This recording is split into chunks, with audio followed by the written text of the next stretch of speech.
Hello everyone, তোমাদের সকলকে আমার আরেকটি নতুন ব্লগে ওয়েলকাম জানিয়ে আজকের এই ব্লগটা শুরু করছি। আশা করছি তোমাদের সকলের আজকের ব্লগটা ভালো লাগবে, আর যদি একটু ভালো লেগে থাকে অবশ্যই একটা লাইক করবে। আর দেখো, কালকে যে আটা মেখেছিলাম, মানে আমি মেখিনি, সুমিত মেখেছিল, ওইটা 3টে লেচি ছিল। ওই 3টে লেচি আজ রুটি বানিয়ে সুমিতকে দেব। হ্যাঁ, আজকে রুটি বানাবো, কোনো পরোটা বানাবো না। আর তার সাথে বানাবো আমি সুজি, ঘরে অল্পই একটু সুজি ছিল, ওই সুজিটা বানাবো। আর আমি কি খাবো সেটা তোমাদের পরে দেখাচ্ছি। আর দেখো না, আটাটা ফ্রিজে ছিল, তো ঠিক আমি মাখলে যেইভাবে আটাটা সেই মাখার রুটি বেলাটা হয় সেম ওরকমভাবেই হচ্ছে। আজকের আটাটা না অতটা ভালো নেই, কেন ফ্রিজে ছিল তো, ঠান্ডা হয়েছিল ওই জন্য। চলো, এদিকে আমার গ্যাসটা অন করে চাটু বসিয়ে দেবো, আর এদিকে কড়াটাও বসিয়ে দেবো, কারণ দুদিকেই আমায় করতে হবে। যে কাজে একটু তাড়াতাড়ি বেরোবে, তাই ভাবছি একটু যত তাড়াতাড়ি পারি একটু রান্নাটা করে নেবো। আর না, ঘি দিয়ে আমি সুজি বানাতে আমি শ্বশুরের কাছ থেকে শিখেছি। আমার শ্বশুর যখন সকালবেলা উঠে ব্রেকফাস্ট বানাতো নিজের জন্য, এরকম রুটি আর ঘি দিয়ে সুজি বানিয়ে নিয়ে যেত, তো ওনার থেকেই আমার শেখা এই সুজি বানানো। তো দেখো, আমার 3টে রুটি বেশ সুন্দর করে এপিট ওপিট করে শেখে নিচ্ছি। আমি এইভাবেই রুটি বানাই, জানো তো, একেবারে শেখে নিয়ে পরে আবার এরমভাবে গ্যাসের ওপরে একটা জালের ওপরে রেখে এরমভাবে রুটি শেখি, বেশ ভালো করে ফোলে। কিন্তু আমার শাশুড়ি জানো তো, চাটুর ওপরে রুটির ওপর রুটি দিয়ে কি সুন্দরভাবে শেখতো। এই দেখো, এদিকে আমার কড়াটা বসিয়ে দিয়েছি, কড়া গরম হয়ে গেছে, দিয়ে দিলাম 1 চামচি ঘি, আর বেচা কুচার যে সুজি ছিল ওই সুজিটাও দিয়ে দিয়েছি। একটু এটাকে হালকা নাড়াচাড়া করব, বেশি ভাজা ভাজা করব না, লালচে মতন করব না, আজকে সুজিটা একটু সাদা সাদা টাইপের করব। আর জানো তো, ওদিকে রুটিটাও আমি করে হটপটে রেখে দিয়েছি, কারণ ঠান্ডা হলে সুমিত খায় না। সুমিত যে কোনো জিনিস গরম খেতে খুবই পছন্দ করে। দেখো, সুজিটা বেশ ঘিয়েতে ভাজা ভাজা হয়ে গেছে, বেশিক্ষণ ভাজবো না, নাহলে ঘিয়ের সেন্টটা চলে যাবে। তারপরে দিয়ে দিলাম জল, ওইদিকে রুটিটাও ভাজ করে রেখে দিয়েছি রেডি করে। আর এর মধ্যে দিয়ে দেবো পরিমাণ মতন অল্প স্বাদ বাড়ানোর জন্য নুন, এতটা নয়, অল্প দেবো। তারপরে দিয়ে দেবো চিনি, এই চিনিটা মোটা দানার চিনি, তাই একটু কম করেই দিলাম, নাহলে অতিরিক্ত মিষ্টি হয়ে গেলে আবার খেতে পারবো না, আমরা অতিরিক্ত মিষ্টি খাই না। রান্না করতে করতে চলে এসেছি বাইরের দৃশ্যটা দেখাতে। দেখো, আজকে এমন নীল নীল টাইপের হয়ে আছে না আকাশ, চারিদিকে যেন মনে হচ্ছে উজালার ছোঁয়া। তারপরে চলে এলাম রান্নাঘরে, এদিকে দেখো আমার সুজিটাও হয়ে এসছে। চলো, এবার আমাকে রেডি করতে হবে একটা প্লেট। ওইদিকে তো আমি রুটি বার করে নিয়েছি, আর তার সাথে আমি একটা বোঁদেও নিয়ে নিয়েছি। দেখো, বোঁদে কালকে এনেছিলাম, সন্ধেবেলা ঘুরতে গেছিলাম কালকে, তা ওই আসার পথেই বোঁদে নিয়ে আসা হয়েছিল। আর এই যে একটা বাটি নিয়ে নিয়েছি, চলো এর মধ্যে একটা এর মধ্যে মানে সুজিটা সার্ভ করে নেবো। অল্পই সুজি ছিল, অল্পতে যেটুকুনি ছিল ওইটুকানিই করেছি, কারণ কি বলতো, একটুখানি যদি আমি রেখে দিতাম, এই সুজিটা রাখা ছিল অন্য কিছু করবো বলে, কিন্তু সেটা সুযোগ হয়নি, তাই সুজি করে ফেললাম। চলো, সুমিতকে ব্রেকফাস্টটা দিয়ে দিই, আমিও ব্রেকফাস্ট করে নেবো ওর সাথে। আর আমি কি খাচ্ছি চলো তোমাদেরকে দেখাই।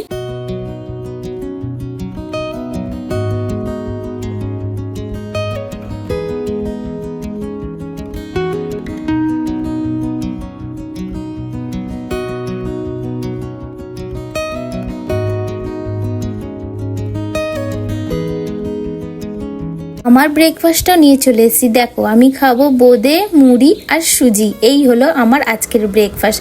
চলো, দুজন মিলে ব্রেকফাস্টটা করে নিয়ে আমাকে ছুটতে হবে রান্নাঘরে।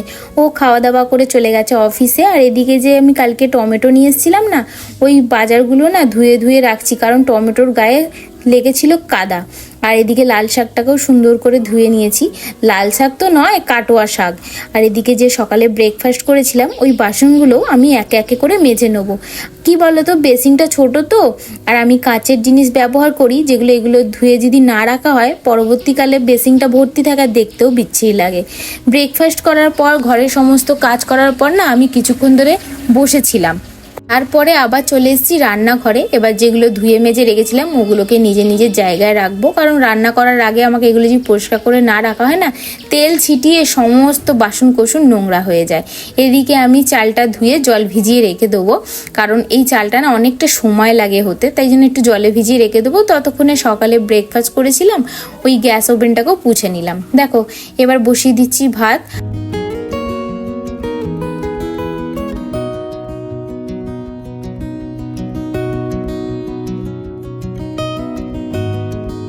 দেখো, ভাত তো বসানো হয়ে গেল, এবার আমাকে সব সবজি কেটে নিতে হবে, কিন্তু তার আগে আজ আমি ভাতে দেবো কাঁচা পেঁপে। এরম ভাবে কাঁচা পেঁপে ভাতে দিয়ে খেতে সুমিতার আমি বেশ ভালো পছন্দ করি, তাই জন্য একটা গোটা পেঁপে ছোট এটাকে সুন্দর করে কেটে নিয়ে ধুয়ে দিয়ে দিলাম ভাতে। এবার একে একে করে আমি যে আজকে রান্নাটা করব সেইটার সরঞ্জাম কাটবো। তবে তোমরা আইডিয়া করতে হয়তো পেরেছো, কি পারোনি জানি না, তবু আমি বলছি। আজ আমি করব কাতলা মাছের তেল পটকার চচ্চড়ি। আচ্ছা, তোমরা কেউ এই কাতলা মাছের তেল পটকার চচ্চড়ি খাও কিনা বলবে তো। চলো এই বেগুনটা কেটে দেখি। এই বেগুনে দেখো না কানা আছে। আমরা যখনই বাজার করতে যাই দোকানদারের উপর ছেড়ে দিই, বেচে বুচে নিই না। উনি দেখো না কানা বেগুন দিয়েছে, দেখেছো? এখানটা দেখতে পাচ্ছ তোমরা? তারা ফোকাসটা অন্য জায়গায়। এই দেখো,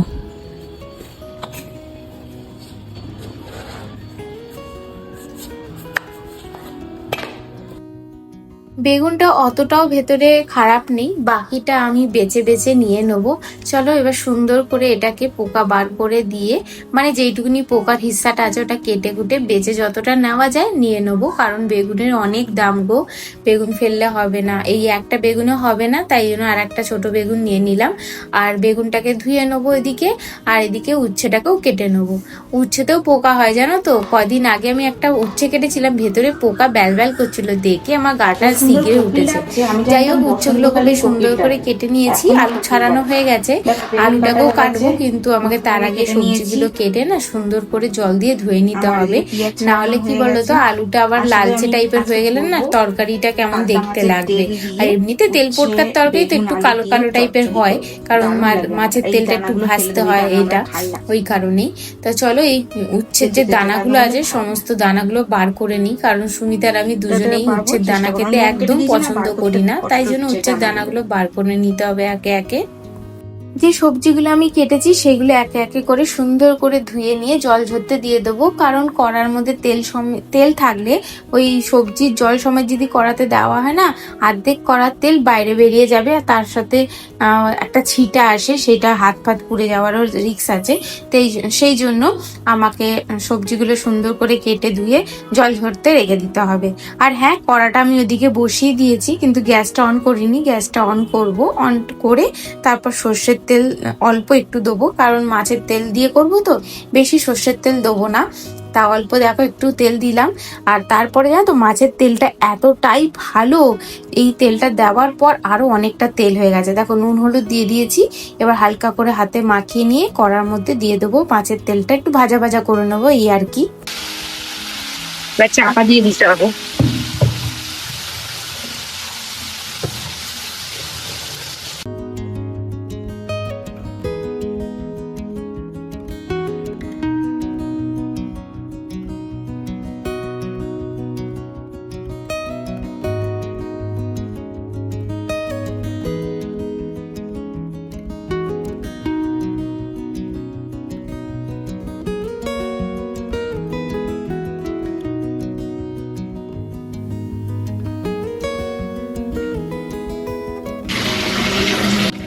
মাছের তেল ভাজা হয়ে গেছে, আর কিছুটা তেলের মধ্যে দিয়ে দেবো পেঁয়াজ, আর বাকিটা রেখে দেবো। লাল শাক ভাজবো না, ওই কারণে।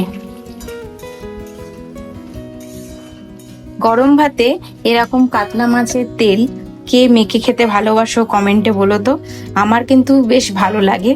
তবে আজ আমি এটা রেখে দিচ্ছি তুলে, আমি অন্যদিন আর একদিন করে খাবো। আর এদিকে আমার ভাতটা হয়ে এসেছে, একটু গলাবো, কারণ সে কালকে খেয়েছিলাম তো, ভাতটা শক্ত ছিল, তা ওর কষ্ট হয়েছে খেতে, আমারও কষ্ট হয়েছে। বাবা, গ্যাসটা আস্তে করলে একদম আস্তে হয়ে যাচ্ছে, জোরে করলে একদম জোরে হয়ে যাচ্ছে। ভাতটা চেক করব।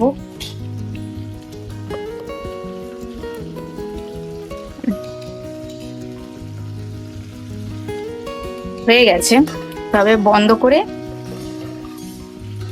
চাপা দিয়ে রাখবো, কিছুক্ষণ বাদে ফ্যান ঝাড়বো। পেঁয়াজটার সাথে দিয়ে দেবো এবার আলু। এই যে ডুমো ডুমো পোস্ত মতন কেটেছি আলুগুলোকে।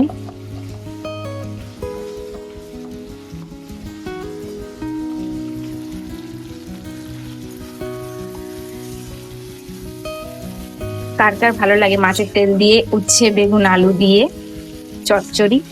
আমার বেশ ভালো লাগে, একটা দারুণ স্বাদের চমৎকার স্বাদের একটা রেসিপি।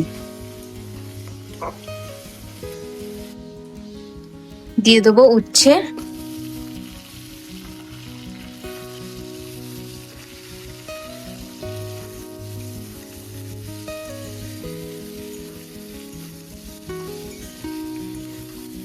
এদিকে দেখো আমি শাকটাও কেটে নিয়েছি।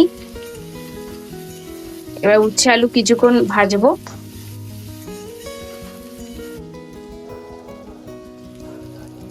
চেরা কাঁচা লঙ্কা দিয়ে দিলাম, একটু ভাজা হয়ে যাবে তাই জন্য ফ্লেমটা জোরে করে দিলাম। এদিকে ভাতটা ফ্যান উপর দিতে হবে, একটু নাড়াচাড়া করে নিয়ে না এর মধ্যে দিয়ে দেবো বেগুনটা।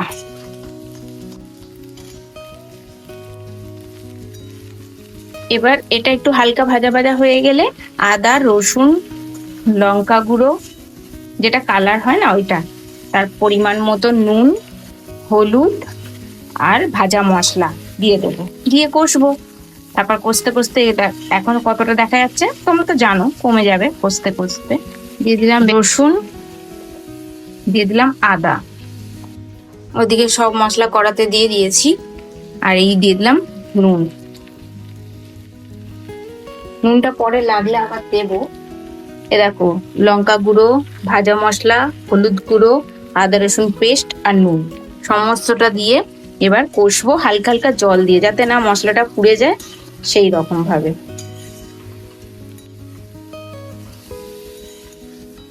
আমার একটু মনে হচ্ছে তেল কম আছে, সর্ষের তেল দেবো না, ওই মাছের তেলটা রেখেছিলাম ওইটাই দেবো।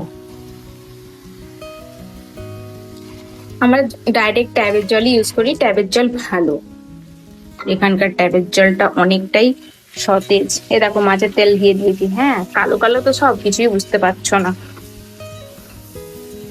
এবার তোমরা ভাববে এটা পুড়ে গেছে, পুড়ে যায়নি, এরকম আমরা একটু লালচে লালচে কালো কালো টাইপের কড়া ভাজা খাই যে কোনো সবজি, খেয়াল করে দেখবে। একটু নাড়াচাড়া করে দিয়ে দিলাম জল, ঢাকা চাপা দিয়ে দিলাম। এবার এটা অন্য কড়াই করে নিই, দেখা করছি। পেঁয়াজ রসুন কাঁচা লঙ্কা দুটো চিড়ে রেখে দিয়েছি, দিয়ে দেবো কাঁচা লঙ্কা পেঁয়াজ, এবার দিয়ে দেবো সবটা। রসুন পেঁয়াজ কাঁচা লঙ্কা বেশ সুন্দর করে ভাজা হয়ে গেছে, এর থেকে বেশি ভাজবো না। এই সময় দিয়ে দেবো কেটে রাখা লাল শাক, প্রথম অল্প দেবো কারণ ছোট ছোট করা তো পড়ে যাবে।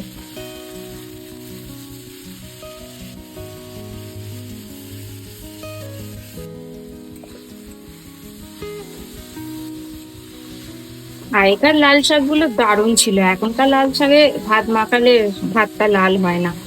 আমার বাবা লাল শাক নিয়ে আসতো ছোটবেলায়, মনে আছে, ভাতটা মাখালে পুরো ভাতটা লাল হয়ে যেত। সেই সব কারণে কি বলতো লাল শাকটা খাওয়াটা ছোটবেলায় ভালো লাগতো। আর খেতে খেতে এমন হয়ে গেছে এখন লাল শাক ছাড়া অন্য শাক আমার অতটা প্রিয় নয়। খাই তা নয় খাই না, কিন্তু লাল শাকটা আমার প্রিয় শাক। ওই যে ছোটবেলা থেকে ভাতটা লাল হয়ে যেত না, ওই কারণেই এটা প্রিয় হয়ে দাঁড়ানো। আমার লাল শাক রেডি হয়ে গেছে, দেখো দারুণ।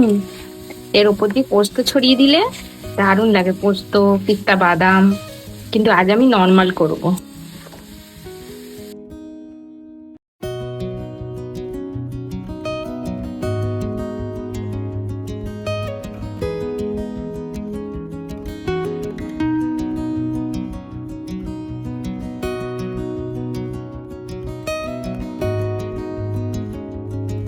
ক্যামেরার সামনে একদম চান ঠান করে ঘরটার পরিষ্কার করে রান্না বান্না সমস্ত কাজ গুছিয়ে নিয়ে আমার লাঞ্চের থালি নিয়ে তোমাদের সাথে ব্লগটা আবার কন্টিনিউ করছি। মাঝখানে অনেক কাজ করেছি, সেই সব কারণের জন্য আমি বন্ধ করে দিয়েছিলাম ক্যামেরাটা, আর ফোনটা এতটাই হিট হয়ে গেছিল ভিডিও শুট করতে পারছিলাম না। যাই হোক, মেইন কথা হচ্ছে এখন অনেকটাই বেলা হয়ে গেছে, তা আমি ওয়েট করছিলাম সুমিতের জন্য যে ও আসলে একসাথে লাঞ্চ করব, বাট ওর এখনো সময় হয়নি লাঞ্চ করতে আসার। তোমরা তো সবাই জানো, যারা আমার সাথে এই চ্যানেলটা প্রথম থেকে আছো তারা জানো। দেখো কটা বাজতে যাচ্ছে, 4টে বাজতে যাচ্ছে।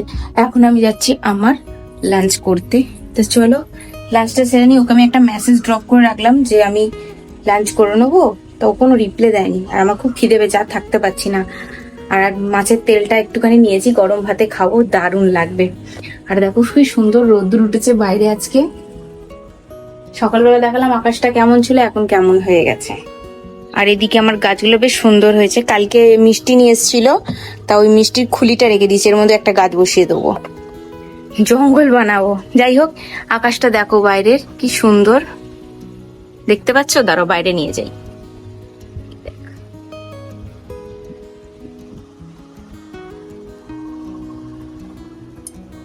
দারুণ একটা ওয়েদার।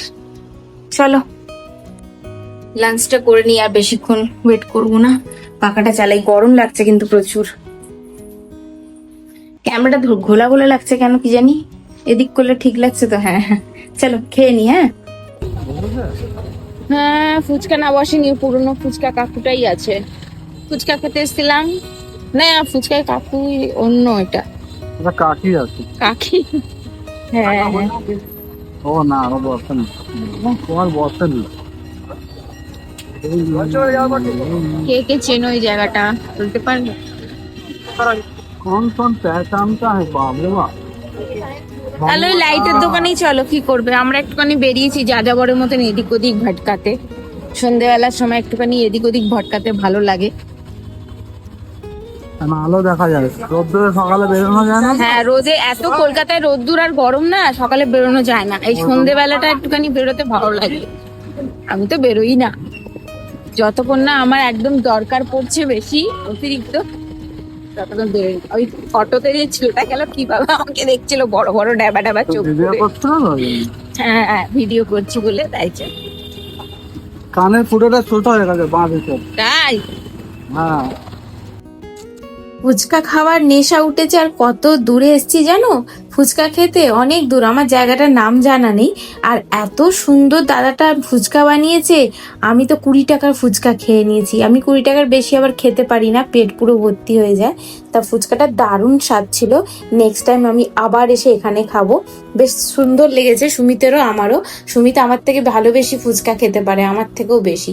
যাই হোক, চলো এবার একটু ঘুরু ঘুরু করে নিয়ে বাড়ি ফিরবো। আর আজকে এই ব্লগটা এই পর্যন্তই রাখবো। ব্লগটা কেমন লাগলো অবশ্যই কমেন্টে জানাবে।